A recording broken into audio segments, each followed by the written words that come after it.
نازنین ناز نکن در رو کسی باز نکن نازنین غر نکن زندگی موزه نکن زندگی موزه Hey guys, welcome back to our YouTube channel. എല്ലാ പ്രിയപ്പെട്ട കൂട്ടുകാർക്കും രണ്ടാം ക്ലാസ്സിന്റെ ഇമ്പോർട്ടന്റ് പാർട്സിലേക്ക് സ്വാഗതം. എന്ത് ഇമ്പോർട്ടന്റ് പാർട്സ് ആണ് നമ്മളിത് പറയാൻ പോകുന്നത്? രണ്ടാം ക്ലാസ്സിന്റെ മലയാളത്തിലുള്ള ഇമ്പോർട്ടന്റ് പാർട്സ് ആണ്. ഇത് പാർട്ട് 1 ആണ്. പാർട്ട് 2 നമ്മൾ മാത്സിന്റെ ഇമ്പോർട്ടന്റ് പാർട്സ് നമ്മൾ പറയും. നമ്മുടെ ചാനൽ നിങ്ങൾ എടുത്തു പോയി കഴിഞ്ഞാൽ ഒരുപാട് മോഡൽ ക്വസ്റ്റ്യൻ പേപ്പർ, രണ്ടാം ക്ലാസ്സിന്റെ ഒരുപാട് ഇന്റഗ്രേഷന്റെ സാധനങ്ങൾ എല്ലാം നമ്മൾ ഇട്ടിട്ടുണ്ട്.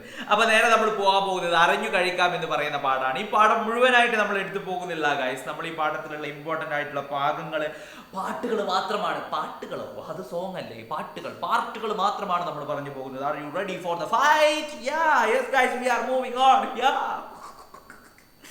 എന്തോ പ്രശ്നം പറ്റിയിട്ടുണ്ട്. റെഡി. അപ്പോൾ നമുക്ക് പോഷകങ്ങളുള്ള ആഹാരങ്ങൾ, പോഷകങ്ങളില്ലാത്ത ആഹാരങ്ങൾ, അതേപോലെ തന്നെ ഫാസ്റ്റ് ഫുഡ് പോലെയുള്ള ഐറ്റങ്ങൾ, പേപ്പർ കവറുകളിൽ വരുന്ന ആഹാരങ്ങൾ, ഒരുപാട് തരത്തിലുള്ള ആഹാരങ്ങളെ പറ്റിയിട്ട് ഈ പാഠത്തിലൂടെ നമ്മൾ പറയുന്നുണ്ട് അല്ലേ. പോഷകങ്ങളുള്ള ആഹാരം കഴിച്ചാൽ മാത്രം പോരാ, നല്ല ആഹാരശീലങ്ങളും പാലിക്കണം. പഴകിയതും കേടുവന്നതുമായ ആഹാരം കഴിക്കരുത്. സ്വാദും നിറവും മണവും വർദ്ധിപ്പിക്കാൻ ആഹാരത്തിൽ പലതും ചേർക്കുന്നുണ്ട്. അത്തരം ആഹാരം ഒഴിവാക്കുന്നതാണ് നല്ലത് അല്ലേ. ആഹാരങ്ങളെ പറ്റിയിട്ടുള്ള ഒരു ക്ലാസ് ആണ് അല്ലെ.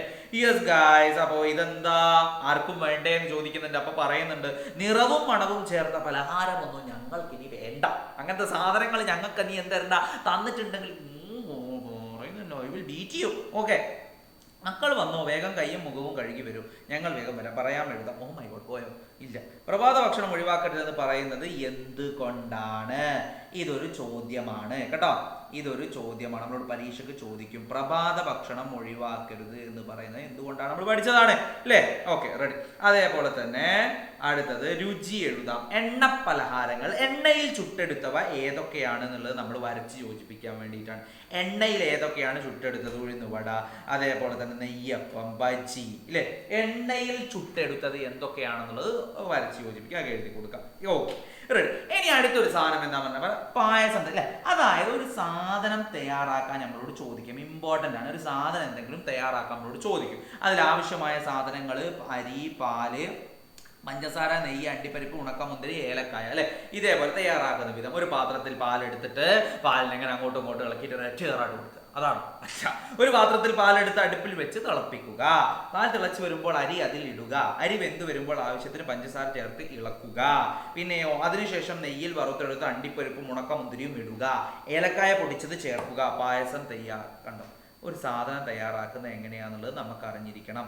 എന്തെല്ലാം ചേരുവകൾ, സാമ്പാറിൽ എന്തൊക്കെയുണ്ട്, അവൽ കുഴക്ക, അതൊക്കെ. പിന്നെ പാചകക്കുറിപ്പ് എഴുതാം. Okay, ready. അത്രയേ ഉള്ളൂ. ഡയറി എഴുതാൻ പിന്നെ നമുക്ക് അറിയുന്നതല്ലേ. ഡയറി വന്നു കഴിഞ്ഞാൽ നമുക്ക് എഴുതിക്കൂടെ? ഇമ്പോർട്ടന്റ് സംഭവങ്ങൾ വിട്ടുപോകാതെ എഴുതിയിട്ടുണ്ട്, അക്ഷരത്തെറ്റില്ലാതെ എഴുതിയിട്ടുണ്ട്, സ്വന്തം അനുഭവങ്ങൾ പറഞ്ഞിട്ടുണ്ട്. എങ്ങനെയാണ് 5 മാർക്ക് ഡയറിക്ക് വരുന്നത്? പഴം, പച്ചക്കറി, പലഹാരമായി മൈദ ഉപയോഗിച്ച് പഴങ്ങളുടെയും പച്ചക്കറിയുടെ പലഹാരങ്ങളും മാതൃക നിർമ്മിക്കും. മൈദ ഉപയോഗിച്ച് ഉണ്ടാക്കുന്ന ഭക്ഷണങ്ങൾ അങ്ങനെയൊക്കെ ചോദിക്കും. അങ്ങനെ ചിലപ്പോൾ അങ്ങനത്തെ ചോദ്യങ്ങളൊക്കെ വരും. Okay, ready. അതൊക്കെ വന്നു കഴിഞ്ഞാൽ നമുക്ക് എഴുതാൻ വേണ്ടി പറ്റണം. പോവുകയാണ് നമ്മൾ അടുത്ത പാഠത്തിലേക്ക്. അന്നും ഇന്നും എന്തൊക്കെയാണ് എന്നുള്ളത്. ഓക്കെ, ഞാൻ കയറിയ വാഹനങ്ങൾ, ഞാൻ കണ്ട വാഹനങ്ങൾ, ഏതൊക്കെ വാഹനങ്ങളാന്നുള്ളത് എന്ത് ചെയ്യുക? ഞാൻ കയറിയ വാഹനങ്ങൾ കണ്ട. അതായത് ഇത് പരീക്ഷയ്ക്ക് ചോദിക്കും. എനിക്ക് ഒന്ന് കഴിഞ്ഞ പ്രാവശ്യം ചോദിച്ചിട്ടുണ്ട്. അതായത് ഈ യാത്രക്ക് ഉപയോഗിക്കുന്ന വാഹനങ്ങൾ ഏതാണ്, സാധനങ്ങൾ കൊണ്ടുപോകാൻ ഉപയോഗിക്കുന്ന വാഹനങ്ങൾ ഏതാണ്, മറ്റാവശ്യങ്ങൾക്ക് ഉപയോഗിക്കുന്ന വാഹനങ്ങൾ ഏതാണ് പരീക്ഷയ്ക്ക് ചോദിക്കും. ഇത് അധികവും പരീക്ഷയ്ക്ക് വരുന്നതാണ്. ഇത് വന്നു കഴിഞ്ഞാൽ നമുക്ക് എഴുതാൻ വേണ്ടി പറ്റണം. അധികവും എക്സാമിന് ചോദിക്കുന്നതാണ്. യാത്രക്ക് ഉപയോഗിക്കുന്ന വാഹനങ്ങൾ ഏതാ, സാധനങ്ങൾ കൊണ്ടുപോകാൻ ഉപയോഗിക്കുന്നത് ഏതാ, മറ്റാവശ്യങ്ങൾക്ക്. Okay, ready. അപ്പൊ അതെ, കടങ്കഥ. വട്ടത്തിൽ ചവിട്ടിയാൽ നീളത്തിലോടും സൈക്കിളാണ്. മണി അടിച്ചാൽ മലമ്പാവും തീവണ്ടിയാണ്. ഇത് കടങ്കഥ ചോദിക്കാം കേട്ടോ. കഥ പറയും വാഹനങ്ങൾ. ഒക്കെ അത്രേ ഉള്ളൂ. സാധാരണക്കാരന്റെ പ്രിയപ്പെട്ട വാഹനം. സൈക്കിളിന്റെ കഥ വായിച്ചല്ലോ. മറ്റൊരു വാഹനത്തിനെ കുറിച്ചുള്ള ചില കാര്യങ്ങളാണ് താഴെ കൊടുത്തിരിക്കുന്നത്. ഏതാണ് വാഹനം എന്ന് മനസ്സിലായോ? ഈ വാഹനത്തെ കുറിച്ച് കുറിപ്പ് തയ്യാറാക്കൂ. അപ്പൊ എനിക്ക് 3 ചക്രമുണ്ട്. സാധാരണക്കാരന്റെ പ്രിയപ്പെട്ട വാഹനമാണ്. ഗ്രാമത്തിലും പട്ടണത്തിലും എന്നെ കാണാം. എനിക്ക് ഓടാൻ പെട്രോളോ ഡീസലോ ഗ്യാസോ വേണം. ഓട്ടോറിക്ഷയെ പറ്റിയാണ് പറയുന്നത് അല്ലേ. ഒരു വാഹനത്തെ പറ്റി പറഞ്ഞാൽ നമുക്കത് എഴുതാൻ വേണ്ടി പറ്റണം. ഓക്കെ, റെഡിയാണോ? യെസ്. ഏതാണ് വാഹനം എന്ന് എഴുതുക. സൈക്കിൾ ഉപയോഗിക്കുന്നതിന് കൊണ്ട് എന്തെല്ലാം ഗുണങ്ങളാണുള്ളത്? ഇനി ഇതും ഓടാൻ ഇന്ധനം ആവശ്യമുള്ളവയെ പെട്രോൾ പമ്പിലേക്ക് വരച്ച് ചേർക്കാൻ വേണ്ടിയിട്ടാണ്.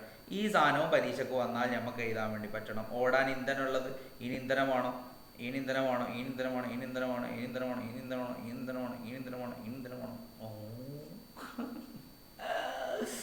വായിക്കാം. അറിയിപ്പുകൾ തയ്യാറാക്കാം. ഇമ്പോർട്ടൻ്റ് ആണ് കേട്ടോ. റോഡിലൂടെ നടക്കുമ്പോൾ ശ്രദ്ധിക്കേണ്ട കാര്യങ്ങൾ എന്തൊക്കെയാണെന്ന് വായിച്ചല്ലോ. ഇതിൽ പറഞ്ഞ കാര്യങ്ങൾ അറിയിപ്പ് ബോർഡുകളാക്കി എഴുതൂ. റോഡിന്റെ വലതുവശം ചേർന്ന് നടക്കണേ. അറിയിപ്പ് ബോർഡ് തയ്യാറാക്കാൻ എന്തായാലും പരീക്ഷയ്ക്ക് വരും. അറിയിപ്പ് ബോർഡ് തയ്യാറാക്കാൻ എന്തായാലും ഇത് നോക്കി വെച്ച് പഠിച്ചോളൂ. Okay, ready. ഇനി കൃത്യമായ ബസ്സിനെ കുറിച്ച് ലഘുവിവരണം തയ്യാറാക്കാനാണ്. വേറെ എന്താ എഴുതാം? ഇതാ. ഹലോ കൂട്ടുകാരെ, റോഡിൽ നടക്കുമ്പോൾ വലതുവശം ചേർന്ന്, സൈക്കിൾ ഓടിക്കുമ്പോൾ ഇടതുവശം ചേർന്ന് നിങ്ങളോ. കണ്ടോ? ഇതേപോലെ യാത്ര കണ്ട അറിയിപ്പ് ബോർഡുകൾ ഏതെല്ലാം? അറിയിപ്പ് ബോർഡുകളെ പറ്റിയിട്ട് നമ്മൾ എന്ത് ചെയ്യണം? എഴുതണം. പിന്നെ നമ്മൾ കയറിയ ഒരു വാഹനത്തെ പറ്റിയിട്ട് നമ്മൾ എന്ത് ചെയ്യാൻ വേണ്ടിയിട്ടാണ്? അവിടെ എഴുതാൻ വേണ്ടിയിട്ട് പറയണം.